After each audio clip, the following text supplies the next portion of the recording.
सर्वेश्वरेश्वर भगवान श्री सीतारामचंद्र जी, जिनकी मंगलमयी करुणा के फलस्वरूप हम सभी लोग श्री रामायण जी की मंगलमयी चर्चा श्रवण कर रहे हैं। अनंत श्री विभूषित ब्रह्मलीन स्वामी श्री महर्षि महेश योगी जी महाराज, जिनकी दिव्य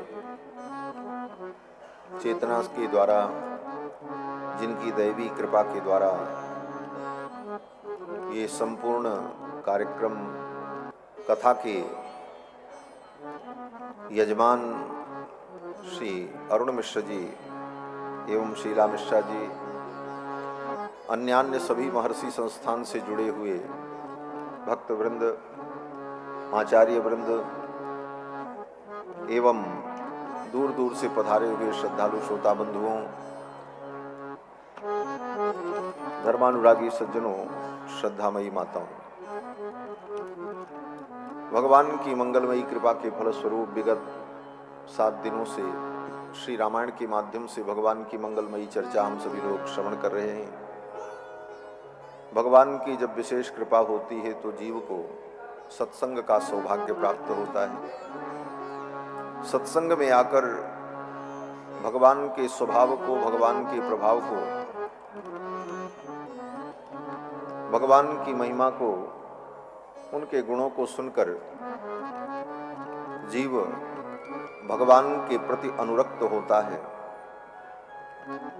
और भगवान के चरणों की भक्ति को प्राप्त करता है। भगवान की जब विशेष कृपा होती है तभी ऐसा सुंदर सुअवसर प्राप्त होता है। समस्त शास्त्रों का उस शरणागति का विशेष रूप से विवेचन और अनुभव आचार्यों ने किया है। आचार्यों ने तो यहां तक कहा है कि रामायण दीर्घ शरणागति ग्रंथ है। भक्ति ही जब परिपक्व हो जाती है, भक्ति का जो परिपाक है, उसी का नाम शरणागति है। अर्थात नवधा भक्ति श्रवणम कीर्तनम विष्णु स्मरणम पाद सेवनम अर्चनम वंदनम दास्यम सख्यम आत्मनिवेदनम। जिस नवधा भक्ति का वर्णन भागवत में हुआ, अष्टधा भक्ति का वर्णन आगम शास्त्र में, मानस रामायण में भी गोस्वामी जी ने नवधा भक्ति का वर्णन किया। तो इन भक्ति के जो भेद हैं, श्रवण कीर्तन पूजन, ये करते हुए इनको जब तक हम साधन मानते हैं तब तक ये भक्ति मार्ग होता है। और भगवान का स्मरण, भगवान की कथा, भगवान की पूजा करते हुए, जप तप त्यागादि कर्म करते हुए भी इन सारे कार्यों को साधन न मानकर हम साध्य मानकर करते हैं और अपने कल्याण की संपूर्ण जिम्मेदारी भगवान पर छोड़कर निश्चिंत हो जाते हैं, तो इसी का नाम शरणागति, आत्मसमर्पण। इसको प्रपत्ति योग कहा गया है। वेद में भी वेद भगवान ने कहा मोक्षुर वै शरणमहं प्रपद्ये। भगवान की शरणागति ही सर्वोत्तम मार्ग है। ज्ञान मार्ग में भी पतन का भय होता है, बड़े बड़े ज्ञानियों का पतन हो जाता है। जे ज्ञान मान विमत्त तव भव हरणि भक्ति न आदरी, ते पाई सुर दुर्लभ पदादपि परत हम देखत हरि। वेदों ने भगवान की जब स्तुति की तो वेदों ने कहा कि जे ज्ञान मान विमत्त तव भव हरणि भक्ति न आदरी, जो ज्ञान के मद में विमत्त होकर आपकी भक्ति का आदर नहीं करते, ते पाई सुर दुर्लभ पदादपि, सुर दुर्लभ पद प्राप्त करके भी उनका पतन हो जाता है। जे ज्ञान मान विमत तव भव हरणी भक्ति न आदरी। जे ज्ञान मान विमत तव भव हरणी भक्ति न आदरी। हे पाई सुर दुर्लभ पदार्थ विपरत हम देखत हरि। हे पाई सुर दुर्लभ पदार्थ विपरत हम देखत हरि।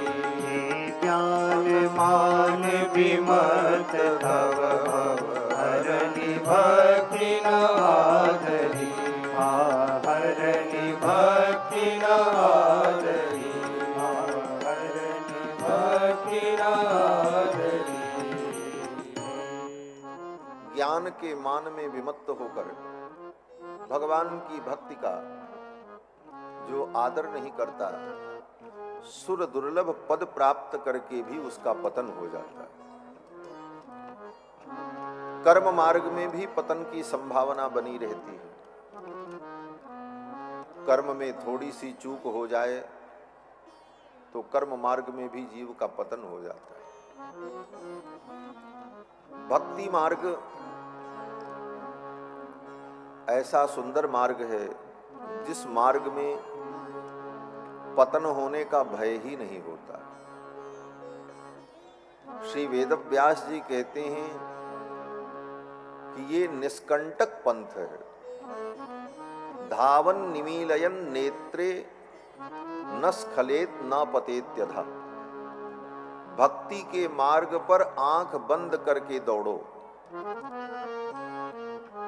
भक्ति के मार्ग पर आंख बंद करके व्यक्ति दौड़े फिर भी गिरने का डर नहीं होता। क्यों? बोले भक्ति का मार्ग निष्कंटक मार्ग। एस निष्कंटक पंथा यत्र संपूज्यते हरि। जिस पंथ में, जिस मार्ग में भगवान हरि के चरणों में सब कुछ समर्पण कर दिया जाता है, यह निष्कंटक पंथ है। भक्ति में पतन का भय नहीं होता। कारण बोले पतन उसका होता है जो ऊपर रहता है। गिरेगा कौन? बोले जो ऊपर होगा वही ना गिरेगा। गिरने का मतलब नीचे आना। और जो पहले से ही नैत्यानुसंधान से युक्त होकर दीनहीन अपने को मानकर भगवान के चरणों में पड़ा है, उसके पतन होने का भय नहीं होता। इसीलिए भक्त का कभी पतन नहीं होता। स्वयं भगवान कहते हैं कि न मे भक्त प्रणश्यति कौन्तेय प्रतिजानीहि न मे भक्त प्रणश्यति। गीता में भगवान कहते हैं अर्जुन तुम प्रतिज्ञा करो कि मेरे भक्त का कभी पतन नहीं होता, विनाश नहीं होता। अर्जुन ने कहा महाराज ये प्रतिज्ञा तो आपको करनी चाहिए। आपके भक्त का पतन नहीं होता, ये आप प्रतिज्ञा कहो। भगवान कहते हैं अर्जुन मैंने कई बार प्रतिज्ञा की लेकिन मेरी प्रतिज्ञा तो टूट जाती है, लेकिन मेरे भक्तों की प्रतिज्ञा रह जाती है। इसलिए अर्जुन तुम प्रतिज्ञा करो, हम नहीं करेंगे। भगवान कहते हैं कौन्तेय प्रतिजानी ही न मे भक्त प्रणश्यति। मेरे भक्त का कभी प्रनाश नहीं होता। तो भक्ति मार्ग निष्कंटक मार्ग है। और इस भक्ति मार्ग में ही भक्ति करते हुए भक्ति को अपने कल्याण का साधन न मानकर अपितु भगवान की प्रसन्नता के लिए हम भक्ति करते हैं और भगवान की कृपा और भगवान की प्रसन्नता हमारे कल्याण में कारण बनती है। यह भावना जब दृढ़ हो जाती है तो इसी को शरणागति कहते हैं। यही प्रपत्ति और यह प्रपत्ति योग, शरणागति योग सबसे बड़ा योग है। लोग कहते हैं कि गीता में कर्म का वर्णन है, ज्ञान का वर्णन है, अमुक विषय का वर्णन है। लेकिन अगर पूछा जाए कि श्रीमद् भगवत गीता का मुख्य प्रतिपाद्य विषय क्या है, गीता मुख्य रूप से क्या कहना चाहती है, तो यही कहना होगा कि गीता मुख्य रूप से प्रपत्ति योग, शरणागति योग का ही वर्णन करती है। कर्म ज्ञान निष्काम कर्मयोग इत्यादि जो गीता में कहे गए वो आनुषांगिक हैं, उसके अंगभूत हैं। क्योंकि गीता की शुरुआत जहां से होती है वहां पहले शरणागति ही होती है। अर्जुन कहता है कि यच्छ्रेयस्यान्निश्चितं ब्रूहि शिष्यस्तेहं साधिमां त्वां प्रपन्नम्। यच्छ्रेयस्यान्निश्चितं ब्रूहि, हे भगवान जिसमें मेरा निश्चित कल्याण हो वह आप हमें उपदेश करो। यच्छ्रेयस्यान्निश्चितं ब्रूहि, क्यों भगवान उपदेश करें? अर्जुन के भगवान से बहुत संबंध है।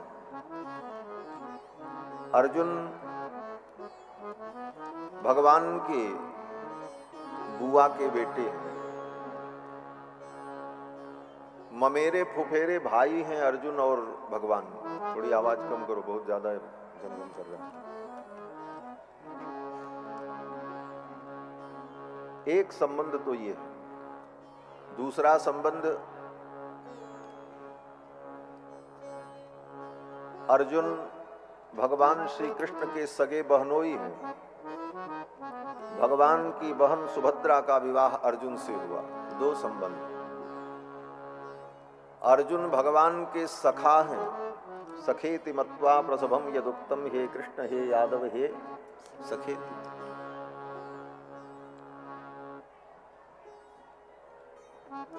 अर्जुन कहते हैं कि महाराज मैं आपका शिष्य हूं। शिष्यस्तेहम्, मैं आपका शिष्य हूं। इतने संबंध होने पर भी भगवान ने अर्जुन को प्रपत्ति योग का उपदेश नहीं दिया, क्योंकि प्रपत्ति उपदेश का अधिकारी प्रपन्न व्यक्ति होता है। प्रपन्न माने जो पूर्ण रूप से अपने आप को आचार्य के चरणों में समर्पित कर दे, उसे प्रपन्न कहते हैं। भगवान के चरणों में जो अपने आप को समर्पित कर दे। तब जब अर्जुन ने कहा कि शिष्यस्तेहम् साधिमां त्वां प्रपन्नम, हे भगवान मैं प्रपन्न हूं, मैं शरणागत हूं, इसलिए आप मेरे कल्याण का हमें मार्ग बताएं, हमें उपदेश करें। तो अर्जुन की शरणागति के बाद भगवान का उपदेश प्रारंभ हुआ। और समापन कहां पर हुआ बोले 18वें अध्याय में आकर के भगवान ने कहा सर्वधर्मान परित्यज्य मामेकम शरणम ब्रज, सब कुछ छोड़कर मेरी शरण में चले आओ। और तो शरणागति से प्रारंभ करके शरणागति में ही अर्जुन ने पहले भगवान की प्रपत्ति की और फिर शरणागति से ही जीव का परम कल्याण होगा, यही अंतिम उपदेश देकर भगवान ने अपने प्रवचन को, अपने उपदेश को पूर्ण किया। तो गीता शरणागति योग, प्रपत्ति योग का ही वर्णन करती है। कर्म योग, भक्ति योग, ज्ञान योग, ये सब गीता में आनुषांगिक रूप से, अंग रूप से वर्णन किया गया है। तो वह शरणागति जो है, श्रीमद् वाल्मीकि रामायण में शरणागति के संपूर्ण रहस्यों का समुद्घाटन महर्षि वाल्मीकि ने किया है। और रामायण में पग पग पर भगवान की शरणागति ही होती है। आदि से लेकर अंत तक शरणागति का ही विषय मुख्य रूप से वाल्मीकि रामायण में कहा जाता है। प्रारंभिक शरणागति सबसे पहले देवताओं की शरणागति होती है। रावण के आतंक से, असुरों के आतंक से त्रस्त होकर देवता अपनी रक्षा के लिए भगवान की शरण में जाते। जय जय सुरनायक जन सुखदायक प्रणत पाल भगवंता। सबसे पहले देवताओं की शरणागति होती। इसका मतलब बोले देवता समर्थ हैं, तत्त लोकों के अधिपति हैं, लेकिन अंत में उन्हें भी भगवान की ही शरण में जाना पड़ता है। तो जब देवता भी भगवान की ही शरण में जाते हैं तो हम किसी दूसरे की शरण में क्यों जाएं? ये सिद्धांत हुआ। कथा कहानी सुन लेना, वो तो सब कथा सबको मालूम है। राम कथा आदौ राम तपोवनाधिगमनम हत्वा मृगम कांचनम। एक श्लोक में रामायण पूरी हो जाएगी और एक श्लोक में भागवत भी हो जाएगी, और सबको मालूम भी। परंतु जो सिद्धांत है इन कथाओं में, इन ग्रंथों में, वह सिद्धांत हमें जानने की आवश्यकता है। तो देवताओं की शरणागति के माध्यम से यह सिद्ध होता है कि ये देवता सर्वसमर्थ होकर के भी अंत में भगवान की ही शरण में जाते हैं। भगवान कोई रक्षक नहीं है। श्री राम शरणम समस्त जगताम रामम बिना का गति। राम जी के बिना कोई गति नहीं है और राम जी ही एकमात्र शरण और रक्षक हैं। तो देवता भी भगवान की ही शरण में जाते हैं। देवताओं की शरणागति होती। शरणागति होती कब है? बोले जब हम चारों तरफ से हार जाते हैं तब आत्मसमर्पण कर देते हैं। देवताओं की बुद्धि, ज्ञान, बल, शक्ति सब कुछ उनका जब विफल हो गया तब भगवान की शरण में आए। शरणागति का यही स्वरूप है। शरणागति तभी सफल होती है जब तुम्हारे सारे साधन विफल हो जाए। जब तक तुम्हारे साधन सफल होते दिखाई पड़ेंगे और जब तक तुम्हें लगेगा कि हमारे साधन, हमारे द्वारा किए गए उपाय सफल हैं, तब तक भगवान की शरणागति ही नहीं होगी। शरणागति में विश्वास नहीं होगा। और शरणागति में अगर विश्वास हो जाए, भगवान के चरणों में सब कुछ समर्पण कर दें, तो फिर सब कुछ भगवान ही करते। देवताओं के सारे साधन जब विफल हो गए तो देवताओं ने भगवान की शरणागति की। इसके बाद श्री विश्वामित्र जी महाराज अयोध्या आए। विश्वामित्र जी ने भी भगवान की शरणागति ही की। असुरों के आतंक से त्रस्त होकर अपने यज्ञ की रक्षा के लिए विश्वामित्र जी ने भगवान के शरण में आकर याचना की और फिर भगवान के द्वारा उनके यज्ञ की रक्षा हुई। जनकपुर में भगवान पहुंचे तो श्री किशोरी जी ने भगवान की शरणागति की। किशोरी जी ने भगवान के गले में जो वरमाला डाली, उसके मूल में श्री जानकी जी की शरणागति ही है। जानकी जी कहती हैं, जो भगवान सकल उर्वासी करी हैं मोहि रघुवर की दासी, प्रभुतन चितय प्रेम पन ठाना, कृपा निधान राम सब जाना। भगवान के चरणों में आत्मसमर्पण किया तो किशोरी जी की शरणागति। अब जब भगवान अयोध्या पधारे और यहां से वन की यात्रा पर चलते हैं तो लक्ष्मण जी की शरणागति होती है। चित्रकूट में भैया भरत ने शरणागति की। दंडकारण्य में बड़े बड़े ऋषि मुनि महात्माओं ने शरणागति की। सुग्रीव ने भगवान की शरणागति, विभीषण ने शरणागति की और अंत में भगवान श्री रघुनंदन लंका विजय करके जब अयोध्या के सिंहासन पर आरूढ़ हुए तो संपूर्ण प्रजा ने भगवान की शरणागति की। आसाद्य नगरीम दिव्याम अभिषिक्ताय सीतया राजाधिराज राजाय रामभद्राय मंगलम। रघुनंदन के चरणों में सबने शरणागति। तो आदि से लेकर अंत तक श्रीमद् वाल्मीकि रामायण में, राम कथा में शरणागति के तत्व का ही विवेचन है। कल की कथा में हम सभी लोगों ने श्रवण किया कि भगवान के राज्याभिषेक की तैयारी हुई, लेकिन मंथरा राज्याभिषेक की तैयारी सुन करके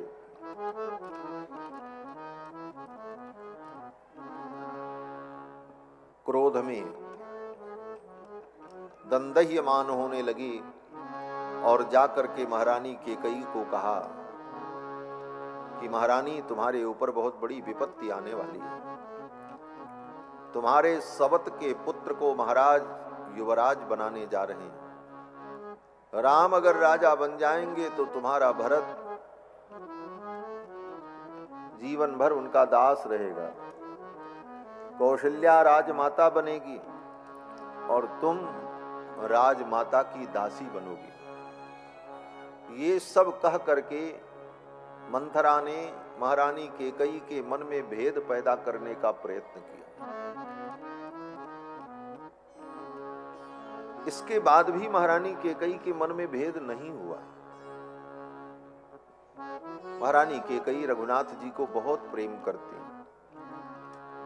महारानी कैकेयी कहती हैं मंथरा से कि रामे वा भरते नाहम विशेषम नोपलक्षय, मेरे राम में मेरे भरत में कोई अंतर नहीं है। तस्मात् तुष्टास्मि यद् राजा रामम राज्येभिषेक्षति, मैं प्रसन्न हूं, महाराज राम को राजा बनाने जा रहे हैं, ये तो बहुत अच्छी बात है। और ऐसा शुभ समाचार तुमने सुनाया। वरम परम ते प्रददामि तं वृणु, और कुछ मांगना चाहती हो तो मांग लो, ऐसा शुभ समाचार तुमने सुनाया। मंथरा के कहने पर भी महारानी कैकेयी के मन में भेद उत्पन्न नहीं हुआ। तब मंथरा ने विचार किया, इनके मन में भेद तब पैदा होगा जब राम जी के दोषों का मैं वर्णन करूंगी। मंथरा ने सोचा। यहां प्रश्न है कि क्या राम जी में दोष है?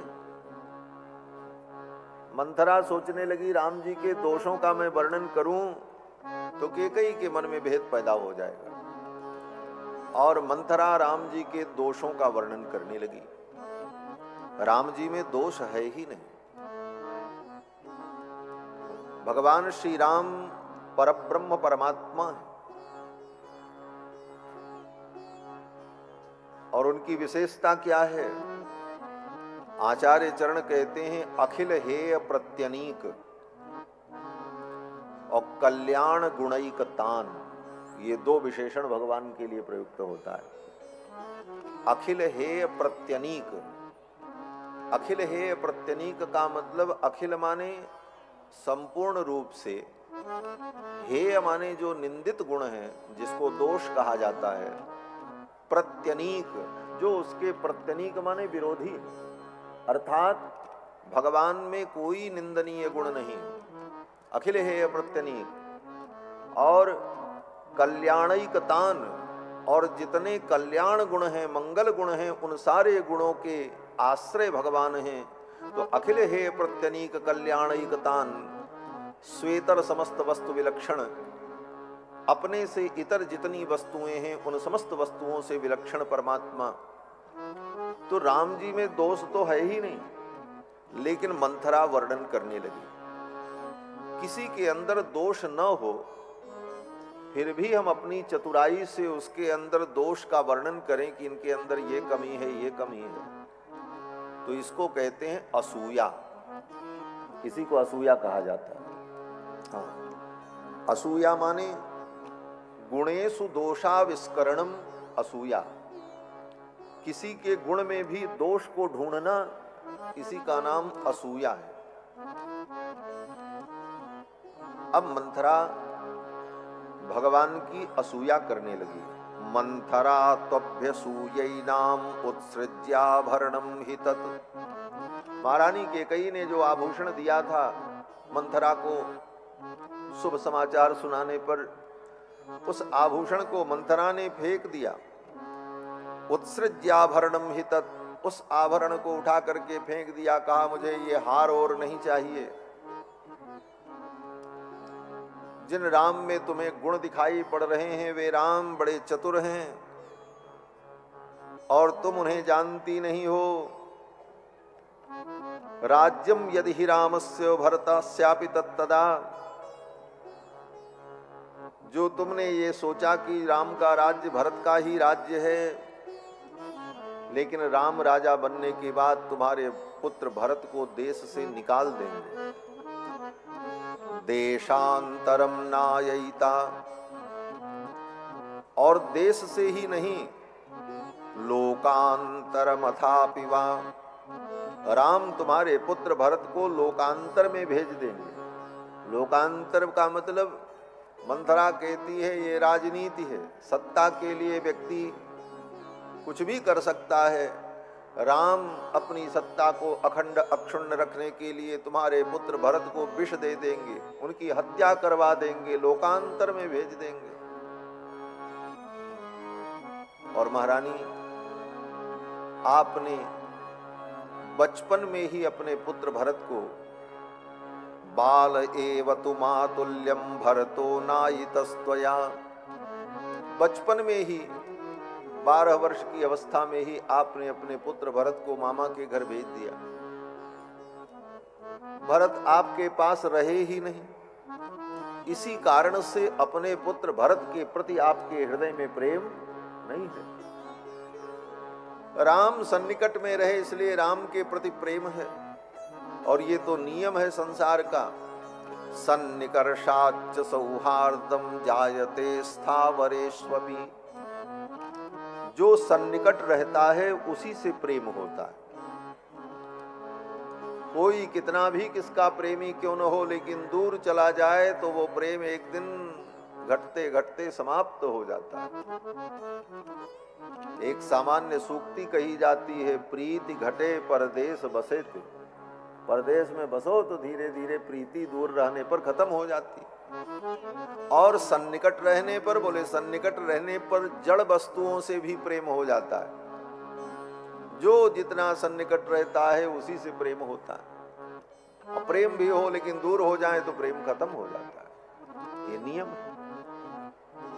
मंथरा कहती हैं, राम माता सपत्नी ते कथम वैरम न यापयेत। राम की माँ जो है वो तुम्हारी सवत है, और वो तुम्हारे साथ शत्रुता पूर्ण व्यवहार क्यों नहीं करेगी। सवत कभी सवत के सुख को नहीं देख सकती। उदाहरण दिया मंथरा ने कि कद्रु विनित ही दीन दुख तुम्हें कौशिला देव। कद्रु ने विनिता को दुख दिया, उसी प्रकार कौशल्या तुमको दुख देगी। अनेक प्रकार की ऐसी कथाओं को सुनाकर मंथरा ने महारानी कैकेयी के मन में भेद पैदा कर दिया। गोस्वामी तुलसीदास जी महाराज कहते हैं कि रच पच कोटिक कुटिलपन, रच पच कोटिक कुटिलपन कीन्हे से कपट प्रबोध। ऐसा कपट प्रबोध किया कि महारानी कैकेयी की मति भी विचलित हो गई। गोस्वामी जी महाराज यहाँ पर बड़ी सुंदर पंक्ति लिखते हैं कि कुसंग का प्रभाव बड़ा भयानक हो। आप बड़े अच्छे हो, आपके विचार बहुत अच्छे हो, लेकिन सुसंग से निकलकर अगर कुसंग में चले गए तो वो कुसंग कहीं न कहीं आपको प्रभावित कर देगा। न कुसंगति पाई न साई, न कुसंगति पाई न साई, रही न नीच मते चतुराई, रही न नीच मते चतुराई, रही न नीच मते चतुराई, रही न नीच मते चतुराई, न कुसंगति पाई न साई, न कुसंगति पाई न साई, न कुसंगति पाई। कुसंग व्यक्ति के विवेक को, उसके धैर्य को, उसके विचार को विनष्ट कर देता है। कुसंग से सदा बचने की आवश्यकता होती है। यद्यपि यह भी कहा गया है कि व्यक्ति के अंदर संस्कार अगर दृढ़ और मजबूत हो गए हैं तो कुसंग का प्रभाव नहीं होता है। चंदन विष व्यापत नहीं लपटे रहत भुजंग। लेकिन कुसंग से बचना तो चाहिए।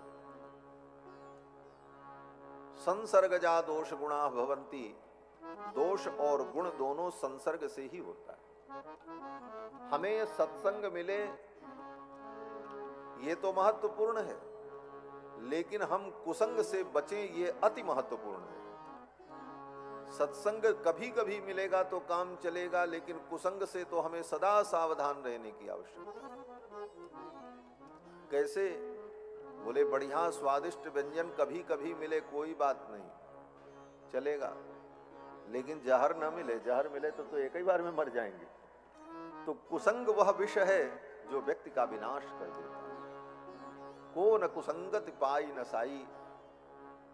और कुसंग केवल व्यक्ति का ही नहीं होता, कुसंग स्थान का भी होता है, वस्तु का भी होता है, विचारों का भी होता है, और व्यक्ति का तो होता ही होता है। आप ऐसे स्थान पर रहते हैं जो स्थान संस्कारहीन है, तो उस स्थान पे रहने के कारण आपके अंदर दुर्विचार आ जाएंगे। आपके आसपास की वस्तुएं अगर संस्कारहीन हैं तो उन वस्तुओं के संग के कारण भी आपकी बुद्धि में परिवर्तन आ जाए। रामायण में ही एक कथा है, श्री जानकी जी ने भगवान को सुनाई। जब दंडकारण्य में राम जी चले तो मुनियों के दुख को देख करके राम जी ने प्रतिज्ञा की, निश्चरहीन करऊं मैं भुज उठाई प्रण हीन।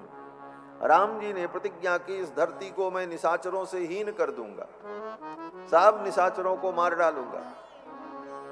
तो श्री जानकी जी को ये अच्छा नहीं लगा। थोड़ी दूर आगे जाकर एक वृक्ष के नीचे भगवान बैठे, श्री जानकी जी भी बैठी। एकांत पाकर के श्री जानकी जी ने कहा, प्रभु आपने ये प्रतिज्ञा क्यों की? राक्षसों से आपकी कोई दुश्मनी नहीं, कोई झगड़ा नहीं, और अकारण उनको मारने का आपने ये संकल्प क्यों किया? पुरुष के अंदर 3 दोष बड़े भयानक होते हैं। जानकी जी कहती हैं, एक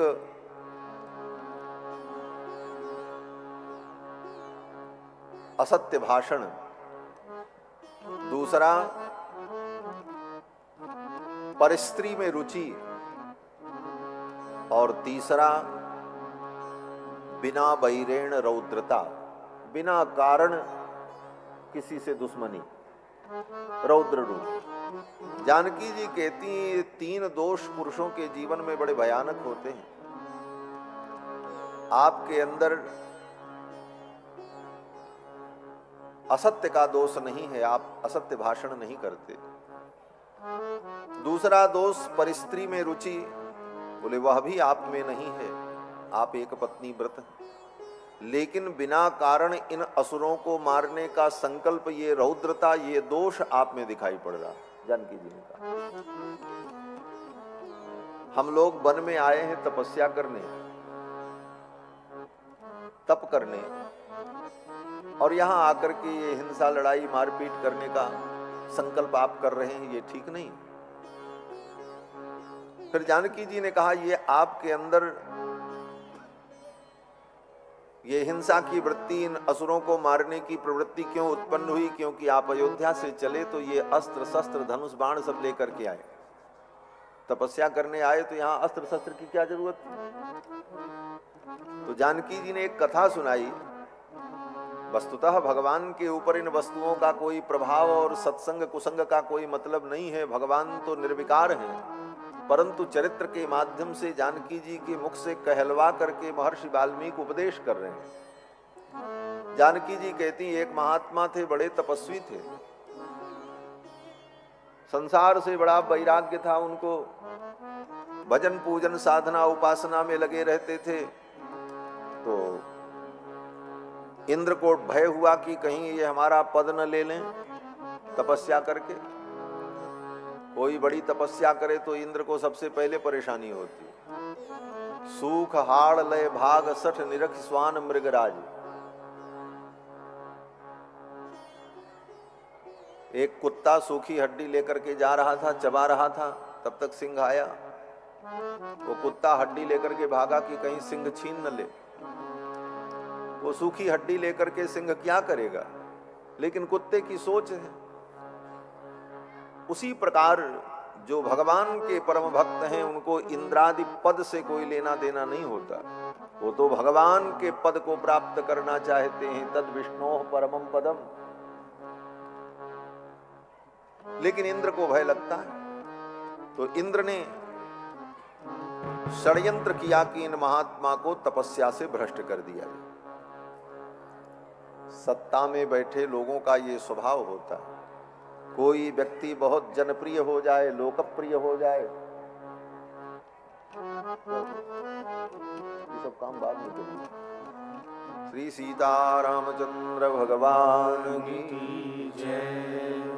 सत्ता का ये स्वभाव होता है कि कोई अत्यधिक लोकप्रिय हो जाए, जनता में उसकी बहुत बड़ी महिमा हो जाए, तो सत्ता में बैठे हुए लोगों को लगता है कि कहीं ये हमारी सत्ता को हिला न दे।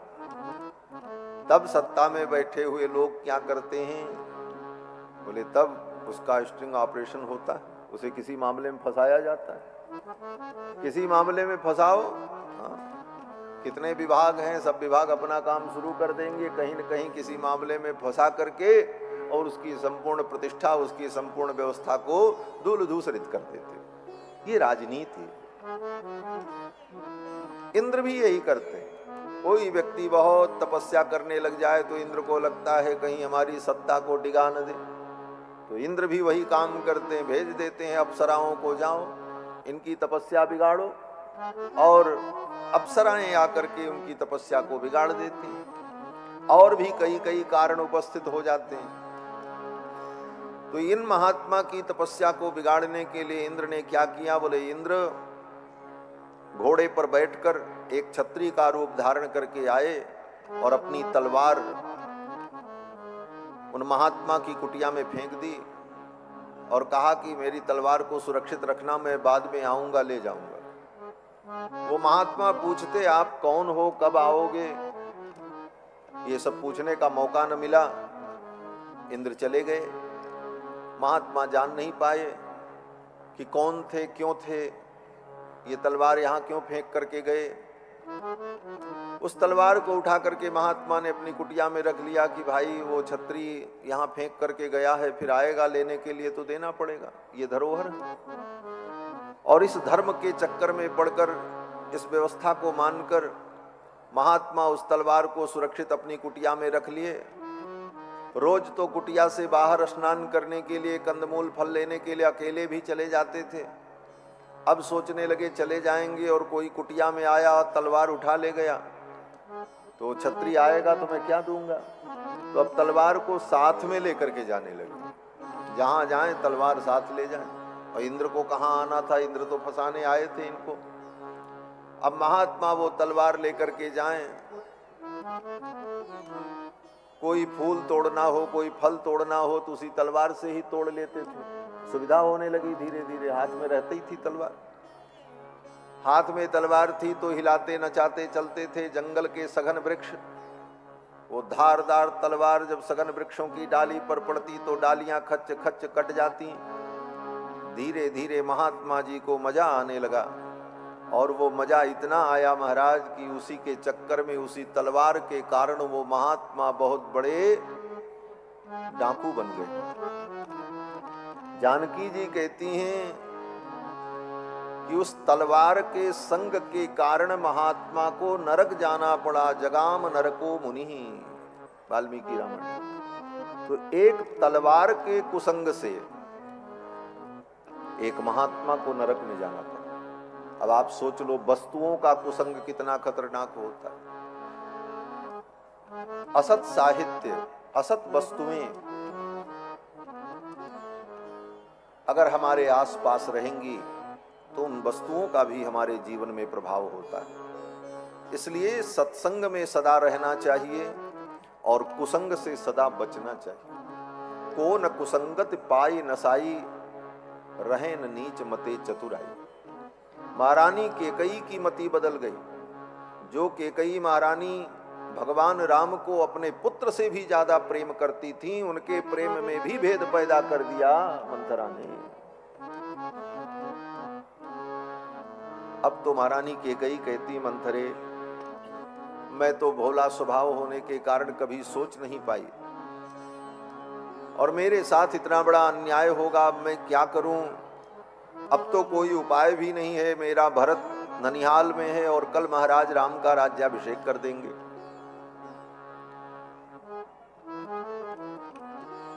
इतने कम समय में कोई उपाय भी तो नहीं किया जा सकता। हे मंथरे, अगर तेरे पास कोई उपाय हो तो तू बता दे।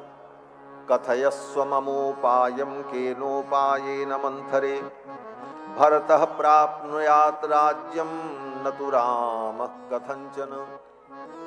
महारानी कैकेयी ने कहा, मंथरा, अगर तेरे पास कोई उपाय हो तो बता, जिससे भरत राजा बन जाए और राम राजा न बने। तब मंथरा ने कहा, महारानी, उपाय तो बहुत बढ़िया है, लेकिन क्या उपाय? मंथरा ने कहा, महारानी, आपको महाराज ने 2 वरदान देने के लिए कहा था और आज तक आपने वो 2 वरदान मांगा नहीं। आज उन 2 वरदानों को मांगने का समय आ गया है। एक वरदान में भरत के लिए अयोध्या का राज्य मांग लो और दूसरे वरदान में प्रव्राजनम तु रामस्य वर्षाणि च 14, और दूसरे वरदान में राम के लिए 14 वर्ष का वनवास मांग लो। बस काम बन जाएगा। महाराज सत्यनिष्ठ हैं, वो अपने वचन से पीछे नहीं हटेंगे और भरत राजा बन जाएंगे और राम वन में चले जाएंगे। एक बार महारानी कैकेयी का प्रेम पुनः जागृत हो गया। महारानी कैकेयी ने कहा, मंथरे, 2 वरदान मांगने की क्या जरूरत है, एक ही वरदान में काम चल जाएगा। भरत के लिए मैं अयोध्या का राज्य मांग लूं और राम भी अयोध्या में रहें, क्योंकि हृदय में तो राम जी के प्रति प्रेम था ही। राम वन में जाएं, ये बात महारानी कैकेयी को अच्छी नहीं लगी। लेकिन फिर मंथरा ने समझाया, ये घर बिगाड़ने वाली मंथरा ही होती है। ये मंथरा बड़ी विचित्र, ऐसी स्त्री को मंथरा तो इसका नाम था, लेकिन ऐसी स्त्री को कुटिनी स्त्री कहा जाता है, जो घर छोड़ने वाली होती है। महाराज, मंथरा ने कहा, महारानी, आपको पता नहीं है, अगर भरत राजा बन भी गए और राम अयोध्या में रहेंगे तो तुम्हारे भरत का राज्य बहुत दिन नहीं रहेगा। बोले क्यों? बोले संपूर्ण प्रजा राम से प्रेम करती है और कभी भी तुम्हारे भरत की सत्ता चली जाएगी, प्रजा विद्रोह कर देगी, इसलिए राम को 14 वर्ष के लिए वन में भेजना होगा। 14 वर्ष पर्याप्त होता है। 14 वर्ष में भरत अपनी प्रजा को अपने अनुकूल कर लेंगे, प्रजा का अनुराग भरत में हो जाएगा और फिर भरत का राज्य निष्कंटक हो जाएगा। इसलिए राम को 14 वर्ष के लिए वन भेजना अनिवार्य है। मंथरा की इस नीति को सुनकर के महारानी कैकेयी ने कहा, मंथरे, तू इतनी बुद्धिमान है, मैंने तो कभी सोचा नहीं था कि तेरे पास इतनी बुद्धि। अब तो महारानी कैकेयी मंथरा की प्रशंसा करने लगी। महारानी कैकेयी कहती हैं, तेरा मुखमंडल कितना सुंदर है, प्रतिपूर्णम च जघनम सुपीनौ च पयोधरौ। महारानी कैकेयी कहती हैं, मंथरे, तेरा जघन प्रदेश कितना सुंदर है, सुपीनौ च पयोधरौ, तुम्हारे पयोधर कितने सुंदर हैं, और तुम्हारा स्वरूप कितना सुंदर है। मंथरे क्षौमवासिनी, हे मंथरे, जब तू रेशमी वस्त्र को पहन करके चलती है तो कितनी अच्छी लगती है। अग्रतो मम गच्छन्ति राजसेतीव शोभने, मेरे आगे आगे जब तू सज करके चलती है, संवर करके, तो कितनी अच्छी लगती है। उस मंथरा में महारानी कैकेयी को गुण दिखाई पड़ने लगे। जहां पर व्यक्ति के स्वार्थ की सिद्धि होती दिखाई पड़ती है, वहां उसे गुण दिखाई पड़ने लगता है, उसे सब कुछ अच्छा लगने लगता है। जिस मंथरा का रूप, स्वरूप, आकृति, प्रकृति कुछ भी अच्छी नहीं, जो अमंगल रूपिणी है, गोस्वामी जी कहते हैं, काने खोरे कुबरे इन्हें कुचाली जान। लेकिन आज महारानी कैकेयी को मंथरा में सारे गुण दिखाई पड़ने लगे और महारानी कैकेयी कहती हैं, मंथरे, आज मुझे पता चला तू इतनी बुद्धिमान क्यों है। बोले क्यों? महारानी कैकेयी ने कहा, तेरे पीठ में ये जो कुबड़ निकला हुआ है, ये कुबड़ नहीं है, ये बुद्धि का खजाना है, इसी में सारी बुद्धि भरी है। महारानी केकई ने कहा, तदेवस्थगु यत् दीर्घम रथगोणमिवायतम, रथ के धुरे के समान तेरे पीठ में ये जो कुबड़ है, मतय क्षत्र विद्याश्च मायाश्चात्र वसंतिते, इसी के अंदर सारी बुद्धि भरी है। और मंथरा, तू चिंता मत करना, मेरा भरत राजा बन गया तो मैं तेरे इस कुबड़ की पूजा करूंगी। हाँ, इसी में सारी बुद्धि है। महारानी केकई ने कहा, तेरे इस कुबड़ की मैं पूजा करूंगी। अभिषिक्ते च भरते राघवे च बनंगते, जातेन च सुवर्णेन सुनष्टप्तेन सुंदरी, लब्धार्था च प्रतीता च लेपयिष्यामि ते स्थगुम। महारानी केकई कहती हैं, अगर भरत राजा बन गए और राम वन में चले गए तो तेरे इस कुबड़ की मैं पूजा करूंगी। चंदनम समर्पयामी अक्षतम समर्पयामी, और तो और जातेन च सुवर्णेन सुनिष्टप्तेन सुंदरी, सुंदर शुद्ध सोने का बना हुआ हार, सुंदर हार बनवाकर तेरे इस कुबड़ को पहनाऊंगी। इस कुबड़ का श्रृंगार करने के लिए सोने का हार बनवाऊंगी। महारानी केकई ने कहा, मंथरे, भरत राजा बन जाएगा तो मैं भरत से कहूंगी, भरत, गुप्तचरों को भेदो पूरी दुनिया में, पता लगाओ, संसार में जितनी कुब्जा स्त्रियां हैं सबको अयोध्या बुलाओ। कुबड़ी स्त्रियां बड़ी बुद्धिमान होती हैं और अनेक कुबड़ी स्त्रियों को मैं यहां बुलाऊंगी और वो सब तुम्हारी सेवा करेंगी और तुम राजरानी के समान उन दासियों के बीच में गर्वित होकर आनंद पूर्वक महल में रहोगी। ये सब महारानी केकई ने मंथरा से कहा। मंथरा ने कहा, महारानी, अब ये सब आप मत सोचो, आप तो कोप भवन में जाओ और महाराज जब आए तो अपने मन की बात मत कहना, पहले ये कहना कि आप अपने प्रिय पुत्र राम की शपथ खा लो, तब मैं अपने मन की बात बताऊंगी। तब वरदान की बात करना जिससे महाराज अपने वचन से पीछे न हट सके। ये सब सिखा पढ़ा करके मंथरा ने महारानी केकई को कोप भवन भेज दिया। महारानी कोप भवन में प्रवेश करती हैं। अथैव मुक्त्वा वचनम सुदारुणम निधाय सर्वाभरणानि भामिनी। मंथरा के इन वचनों को सुनकर के महारानी केकई ने अपने समस्त आभरण आभूषण को उतार करके रख दिया। असंस्कृतामास्तरणेन मेदिनीं तदाधिशिष्ये पतितेव किन्नरी। जैसे स्वर्ग की कोई किन्नरी भूमि पर गिर पड़ी हो और स्वर्ग गमन की उसकी शक्ति क्षीण हो गई हो, उसी प्रकार महारानी केकई कोप भवन में जाकर भूमि पर पड़ गईं।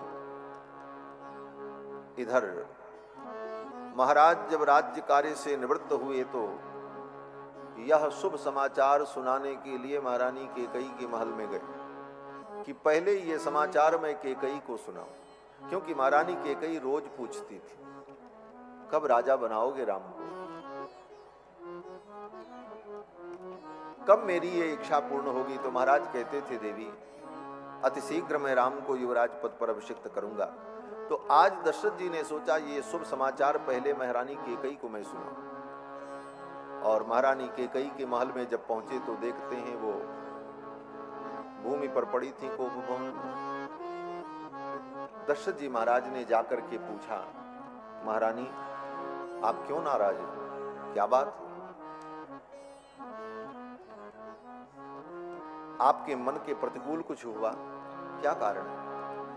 ज्यों ही महाराज ने महारानी केकई को छुआ और पूछा कि हे तु रानी रिसानी, हे रानी आप क्यों नाराज हो, हाथ को झटक दिया, छुओ मत।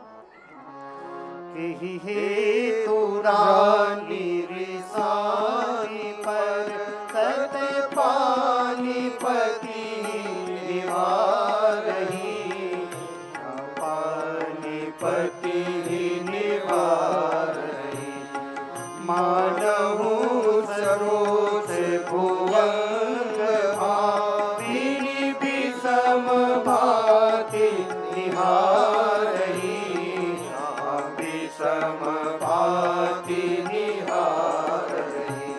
तू वासना रसना दसन परिमरम ठाहर देखहि, मरम ठाहर देखहि। तुलसीपति भवतव्यता पद काम कौतुक देखहि, पद काम कौतुक देखहि। एहि हेतु रानी निशानी पर सत पानीपति निवारहि, पानीपति निवारहि, पानीपति निवारहि। तुलसी नृपति भवेदप्यता बस काम कौतुक लेख। दशरथ जी महाराज ज्यों ही छूते हैं महारानी कैकेयी ने हाथ झटक दिया, मुझे मत छू। दशरथ जी महाराज ने कहा, महारानी किसने आपका अपराध किया, क्या हो गया, आप बताओ। जिसने आपका अपराध किया होगा उसे मैं दंड दूंगा, अगर वो वध के योग्य नहीं होगा तब भी मैं उसका वध कर दूंगा। अबध्यो बध्यताम को वा बध्य को वा विमुच्यताम। आप कहो तो आपकी प्रसन्नता के लिए अगर कोई बद्ध है तो मैं उसे जीवन दान दे दूंगा। दरिद्रः को भवेद आढ्यो। आपकी प्रसन्नता के लिए आप कहो तो किसी दरिद्र को आज राजा बना दूं, आप कहो तो आपकी प्रसन्नता के लिए किसी राजा का राज्य छीन करके उसको दरिद्र बना दूं। महारानी कैकेयी ने सोचा यही तो मैं चाहती हूं, जिन राम को ये राजा बना रहे हैं उनको दरिद्र बना दें, जंगल भेज दें, और मेरा भरत जिसके पास राज्य नहीं है ये राज्य उसे दे दें। यही तो महारानी कैकेयी चाहती थी। कहूँ के ही रंग कही करहूँ नरेशु, कहूँ के ही रंग कही करहूँ नरेशु, कहूँ के ही नृपति निकासो देशु, कहूँ के ही नृपति निकासो देशु। सकहूँ तोरे हरि अमरहु मारी, सकहूँ तोरी हरि अमरहु मारी। काहे कीट बपुरे नर नारी, काहे कीट बपुरे नर नारी। महाराज ने कहा, देवी आपकी प्रसन्नता के लिए कहो तो जो देवता अमर हैं, जिनको अमर कहा जाता है, अमर माने देवता, उन देवताओं को भी मैं मार डालूं। हाँ, भले वो अमर हैं लेकिन उनको मैं मरने पर मजबूर कर दूं। दशरथ जी का पराक्रम तो था ही। ये मनुष्य हमारे लिए क्या है, आपकी प्रसन्नता के लिए मैं सब कुछ करने को। दशरथ जी महाराज ने भावावेश में ये सब बातें कही।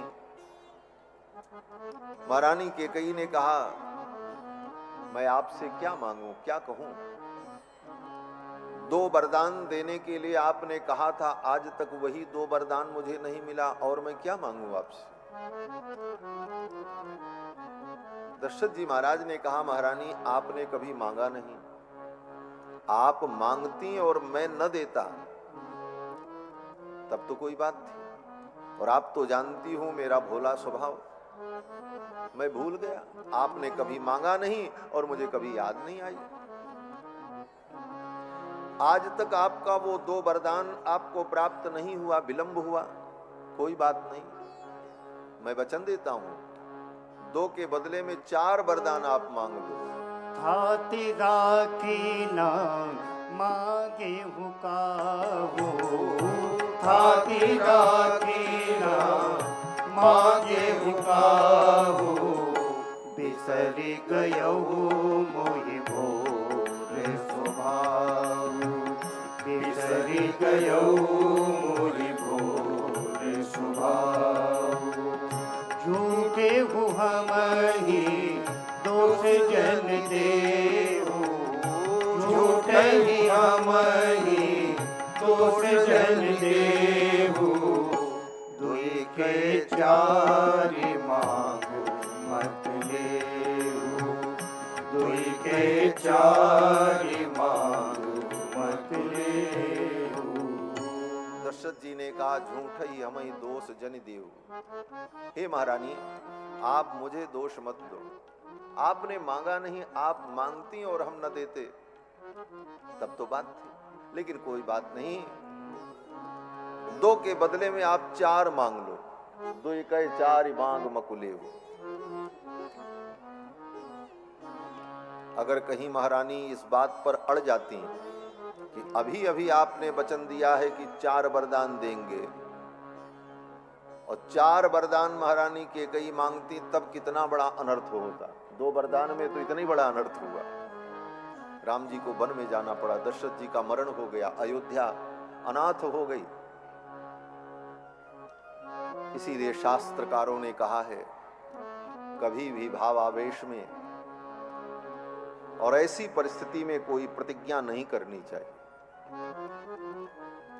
नारी के हृदय को समझने के लिए प्रच्छन्न वृत्ति का आश्रय ग्रहण करना चाहिए। शास्त्रकार कहते हैं, प्रच्छन्ना सस्यते वृत्ति ही नारीणाम भाव परीक्षणे। दशरथ जी महाराज ने भावावेश में ये सब कुछ कहा। महारानी कैकेयी ने कहा, मैं मांगूंगी, लेकिन मैं वरदान तब मांगूंगी जब आप अपने प्रिय पुत्र राम की शपथ लो कि मैं जो मांगूंगी आप दो। कम से कम यहां दशरथ जी को सावधान हो जाना चाहिए। जिस कुल की ये परंपरा है कि रघुकुल रीति सदा चली आई, प्राण जाए पर वचन न जाई, उस व्यक्ति से शपथ खिलाया जाए कि शपथ खाओ कि मैं जो मांगूंगी वो दो। जब दशरथ जी कह चुके हैं कि मैं वरदान दूंगा, इतना ही पर्याप्त है। और शपथ कौन लेता है? झूठ बोलने वाले ही शपथ लेते हैं, ये भी जानते। हम कसम खाते हैं, ऐसा हमने नहीं किया। क्यों जरूरत पड़ी तुमको कसम खाने की? अगर तुम्हारी सत्य की निष्ठा दृढ़ है तो कसम और शपथ की जरूरत नहीं पड़ती। महारानी कैकेयी कहती हैं कि आप शपथ लो अपने पुत्र राम की कि मैं जो मांगूंगा, मैं जो मांगूंगी आप दोगे, तब मैं अपने मन की बात करूंगा। इस पर ही दशरथ जी को सावधान हो जाना चाहिए। बिना शपथ के ही दशरथ जी महाराज जो कहते हैं वो सत्य है और वो अपने वचन का पालन करते हैं, तो शपथ की कोई जरूरत नहीं। और शपथ की अगर जरूरत भी पड़ती है तो प्रिय पुत्र राम की शपथ।